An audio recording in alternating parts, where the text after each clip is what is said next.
दिनै जोङो दुलाराय बर' फरायसा आफादनि कारिगाव दालाइ एबसु अफिसाव दङ। मैया बेलासियाव जि बिसारख'थिया गोजोनै जोबखांनायनि उनाव बेवहाय मोनसे थासारि सोमजिखांदों। बिथांमोना गोबां BPFनि लाइमोन हान्जा आरो बाथा थाफानाय बिथांमोननि हान्जाया कारिगावनि साहा थारं होननाय गामिथिंहाय जोंनि सासे आन्सलिकनि आफादगिरि हिसाबै बिथाङा बाहाय न' दङ आरो बिथांमोननिथिंजाय बिथांमोना थांनानै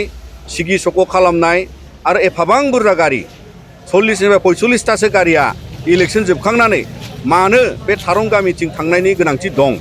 आरो बिथांमोना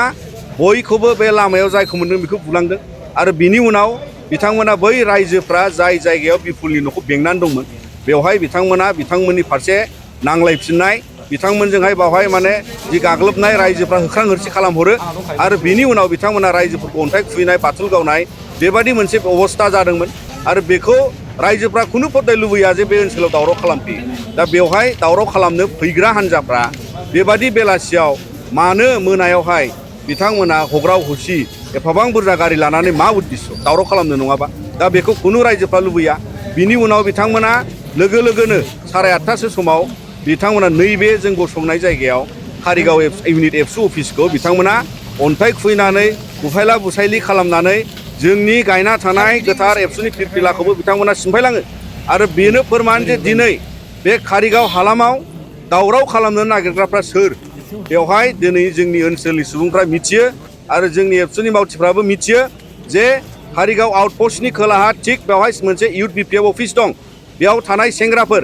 लोगोसे बायजोनिफ्राय लैहोर लैहोर फैनाय गारि मटर लानानै फैनाय बाथानि लिडारशिपआव बिथांमोना फैदों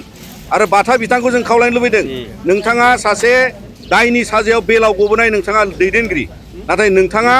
दिनै बर' हारिनि गेजेराव बेबादि दावरावखौनो अराय लाखिनो थानाय लुबैनाय सासे दैदेनगिरि होननानै सिनायथि होबाय आरो बेखायनो जोङो नोंथांखौ खावलायो जे बेबादि गुलाय गुजाय दावराव दावसि खालामनिफ्राय गोजानाव थानांगौ आरो दुलाराय बर' फरायसा आफादनि मावख'आव दिनै नोंथांमोननि बे अन्थाइ गिदिर गिदिरजों खुबैनानै जोंनि अफिसाव आक्रमण खालामनाया फोरमान खालामबावदों जे नोंथांमोना बे कारिगाव हालामाव गोजोनखौ लुबैया। मानोना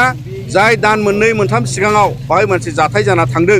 बे जाथायाव जोङो बयबो बर' सावथाल कारिगाव रायजो जानायफ्रा गोजोनखौ हास्थायनानै बेवहाय खुनु गन्डगल जानायखौ जों लुबैयाखै आरो बिनिफ्राय जों हेंथा खालामबोदों। नाथाय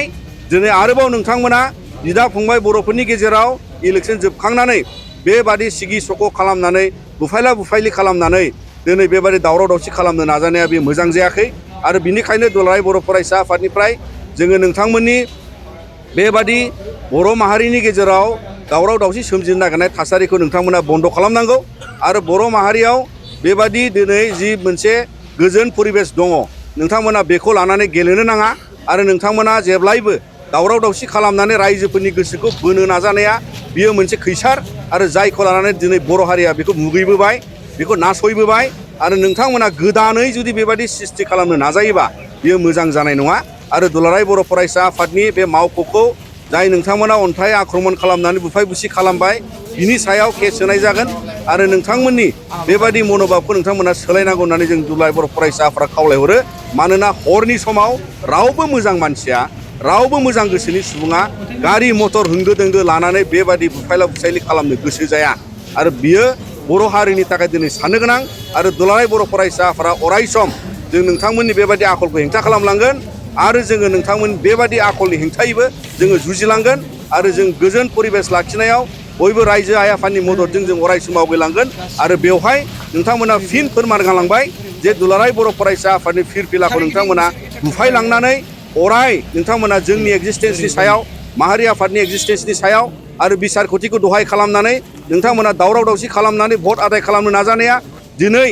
बे नोंथांमोननि एइबारनि MLA इलेक्सनाव नोंथांमोना बेखौ फोरमान खालामलांलायबाय आरो बेखायनो उननि समाव जोंबो साबधान जागोन। उननि समाव नोंथांमोनाबो बिनि फिननायखौ नुगोन आरो रायजो राजाया बिनि फिननायखौ गणतान्त्रिक भाबै अलरेडि मैयानि गोजोनै जालांनाय बिसारख'थियाव बिथांमोना होलांबाय आरो बेखौ नोंथांमोना नायबानो जाबाय जे बेबादिखौ खुनु फर्दाय रायजोफ्रा एक्सेप्ट खालामा आरो बेखायनो जों दुलाराय बर' फरायसा आफादनि जानानै दिनै नोंथांमोननि सायाव आरो बर' माहारिनि गेजेराव नोंथांमोनखौ बिसार खालामनो थाखाय जोङो फोरमायो जाहाथे उन समाव बेबादि आरो खुनु दावराव दावसि जाफिना जों बेखौ लानानै पुलिस प्रसासनखौ खावलायगोन आरो पुलिस बिफानखौ खावलायगोन जे बिथांमोना बे कारिगाव ओनसोलाव सेफटि सिकिउरिटि आरो गुबुन गुबुन राहाजों इनभेस्टिगेट खालायनांगौ जाहाथे दायनिगिरिफोरखौबो हमनायनि सुजुगजों हमनायनि राहा लानो थाखाय जोङो पुलिस प्रशासनखौ खावलायो।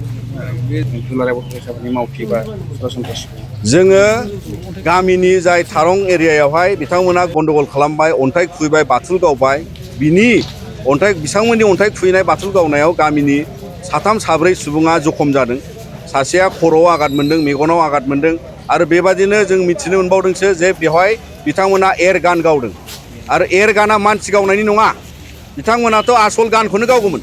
दा दिनै बेखायनो जोङो साबधान खालामदों पुलिस प्रशासनखौ जे बिथांमोना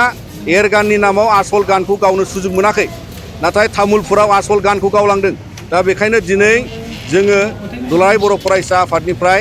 बेबादि मोनसे थासारिनिफ्राय जों गासै आइ आफा रायजो राजाफोरखौबो जों सांग्रां खालामहरो जाहाथे कुनु फद्दाय बड'लेण्ड ओनसोलाव बेबादि मोनसे सुजुग सुबिदा दामोनथों आरो बिथांमोन बायदि सुबुङा कुनु जायगायाव केम्प खालामनानै थानाय बेबादि मोनसे थासारि मोननो नाङा। आरो दुलाराय बर' फरायसा आफादा अराय सम जों नोजोर लागासिनो दं। बिथांमोना मोनब्रै मोनबासो जायगायाव बेबादि केम्प थायो इलिगेलि, जों मिथिगौ रामफलबिल हाथायावबो दङ आरो नैबे बिसमुरि ओरैहाय कारिगाव एरियानि सिंजायबो दङ